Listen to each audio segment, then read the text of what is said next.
Sir, sino po sila, sir? Sir Janus Amparo po. Okay, Boss Jan. Okay, Boss Janus, anong auto pala itong dala natin, boss? Sige po. Sir, Vios Gen 3. Okay. 16 model. E-variant siya, pero yan, pinalitan na ng facelift. Butt lift from Thailand. From Thailand. Courtesy of NNL Thai parts kay Lawrence Edward. Okay, well said. Boss, ito JDM inspired na tong ginagawa nyo dito. Since yun nga, stuck siya sa Thailand, so gusto ko sana maging JDM yung concept niya kahit paano.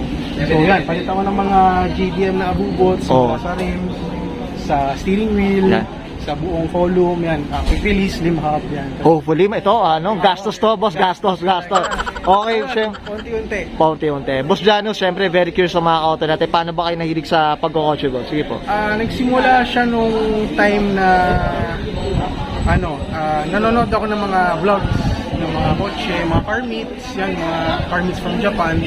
So, dun siya nag-evolve na gusto ako. So, before, nagmumotor ako. So, nung nagtatry ko na mag-start ng kotse, nagtuloy-tuloy. Kasi sabi nga naman nila, pag nagsimula ka na mag-mods, tuloy-tuloy na. Yun na yun. Yun talaga yun. Budol na. Okay.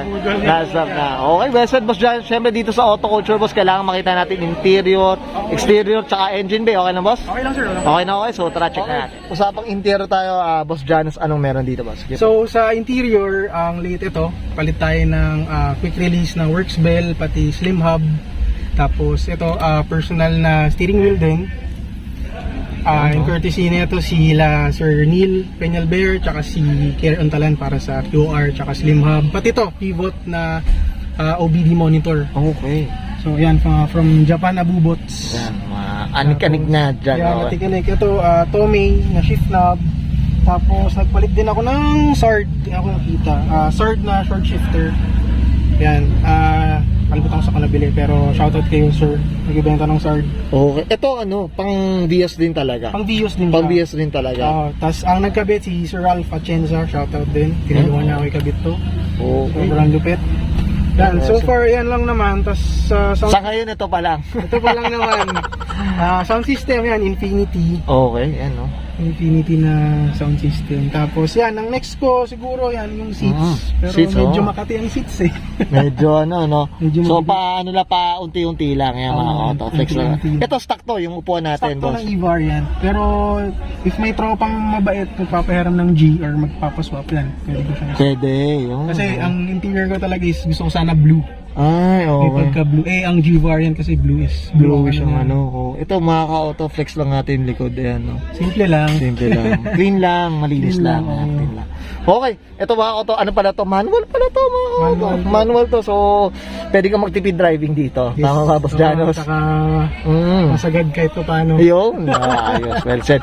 Boss Janus, okay na dito sa interior, boss? Yes, sir. Yes, check naman natin yung syempre yung exterior, boss. So tara, check natin. Okay, usapang exterior tayo, Boss Janus. Anong meron dito, boss? Sige po. So, sa exterior, shoutout muna sa nagpintura ng auto ko kay Sir R3 of R3 Auto Restoration sa May Molino. So, ang gamit na paint nila is Aika. Shoutout kay Sir Mike from Aika. Anong kulay pala to, Boss Janus? Ang kulay na pinangalan ni R3 dito is Janus Green. Pero Janus Green. Okay. Kung makikita nyo, may resemblance siya sa Primavera ng Vespa. Okay. Tsaka ng ibang colors like sage green yan. Pero ito, sa akin sinedyo, pinatimpla talaga siya. Iba, ano si mga auto, parang may pagka-crayola type, Pastel. Pastel, no? Yun yung mga auto, hindi ko masabi yung yung kulay na. Sabi nila nag-white daw. Nag-white. Nag-white. Siyempre, siguro yung depende sa shade ng araw or whatever. So, ayan, no? Pero, facelift kay Sir Lawrence Edward of NNL Thai. Pati sa likod, same lang din sila. Okay. Sige, boss, dito. Usapang mag-style pala, boss. Anong meron dito, boss? Sige, boss. Sa mags, ito naka TE37s na 16s. Piniturahan siya ni Sir Chris Albao from OSMR. Sobrang ganda ng pagkakagawa niya. Ang previous color niya is Mercury Silver. Pero since napusuan ko na talaga yung white, so pina-white ko yung buong mags.